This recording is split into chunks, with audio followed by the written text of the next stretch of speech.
بسم اللہ الرحمن الرحیم۔ السلام علیکم۔ نعمت کے ہوتے ہوئے تم پر اللہ تعالیٰ کا حق یہ ہے کہ تم لوگوں کے ساتھ نیکی کرو اور اللہ تعالیٰ کی نعمتوں کے شکر گزار رہو، اور تنگی اور سختی کے عالم میں یہ حق ہے کہ اس کی تقدیر پر راضی رہو اور اطاعت خداوندی میں مشغول ہو جاؤ تاکہ سعادت رین پاؤ۔ پرہیزگاری سے دین محفوظ ہو جاتا ہے۔ اللہ کی تقدیر پر راضی ہونے سے حسن یقین کا پتہ چلتا ہے۔ بے شمار لوگ ایسے ہیں جو اپنے بچاؤ کے لیے تدبیر اختیار کرتے ہیں، مگر تقدیر کا وہی ہیلا ان کو منہ کے بل گرا دیتا ہے۔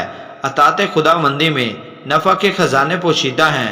خوش نصیب وہ آنکھ جس نے اطاعت خداوندی میں نیند کو خیر آباد کہا۔ جس کام میں تم اطاعت خداوندی کرتے ہو اس میں کوئی شخص اگر نہ خوش ہے تو اس کی کچھ پرواہ نہ کرو، اور اطاعت خداوندی کرنے کی نسبت کوئی عذر بیان نہ کرو، بلکہ یہ کام تمہاری بزرگی اور فضیلت کے لیے کافی ہے۔ اطاعت خداوندی نہایت مضبوط قلعہ، علم ایک بڑا خزانہ، اخلاق اعلیٰ ترین درجہ اور کامیابی ہے، جبکہ نافرمانی بڑے درجے کی عاجزی ہے۔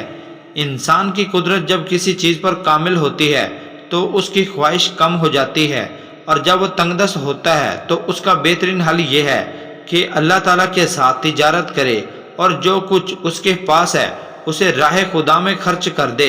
حضرت علی رضی اللہ تعالیٰ عنہ فرماتے ہیں، لوگوں کو تقویٰ سے زیادہ کسی چیز کی تاکید نہیں کی گئی، اس لیے کہ یہ ہم اہل بیت کی وصیت ہے۔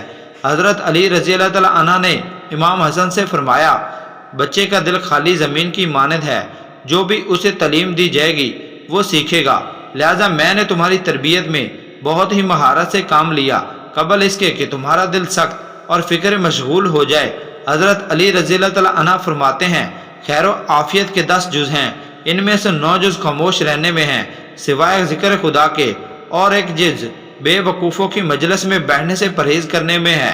حضرت علی رضی اللہ تعالیٰ عنہ فرماتے ہیں، جو شخص اپنے کو لوگوں کی پیشوائی و رہبری کے لیے متعین کرے اس کے لیے ضروری ہے کہ لوگوں کی تعلیم دینے سے پہلے خود تعلیم حاصل کرے اور آداب الہی کی رعایت کرتے ہوئے لوگوں کو دعوت دے قبل اس کے کہ زبان سے دعوت دے، یعنی سیرت ایسی ہو کہ زبان سے دعوت دینے کی ضرورت نہ پڑے۔ حضرت علی رضی اللہ تعالیٰ عنہ فرماتے ہیں، ہر وہ شخص جس کی تمام کوشش پیٹ بھرنے کے لیے ہے اس کی قیمت اتنی ہی ہے اس کے پیٹ سے خارج ہوتی ہے۔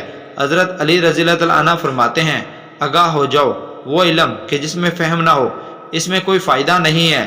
جان لو کہ تلاوت کے بغیر تدبر کے سود بخش نہیں ہے۔ آگاہ ہو جاؤ کہ وہ عبادت جس میں فہم نہ ہو اس میں کوئی خیر نہیں ہے۔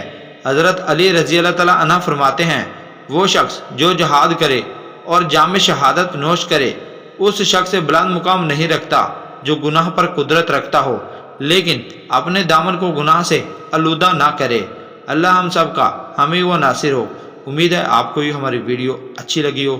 اگر آپ کو یہ ویڈیو اچھی لگی ہے تو ہمارے چینل کو بھی لائک، شیئر اور سبسکرائب کر دیجئے، اور ساتھ ہی بیل آئیکن کو پریس کر دیجئے تاکہ مزید ایسی ویڈیوز آپ تک بر وقت پہنچ سکیں۔ اللہ حافظ۔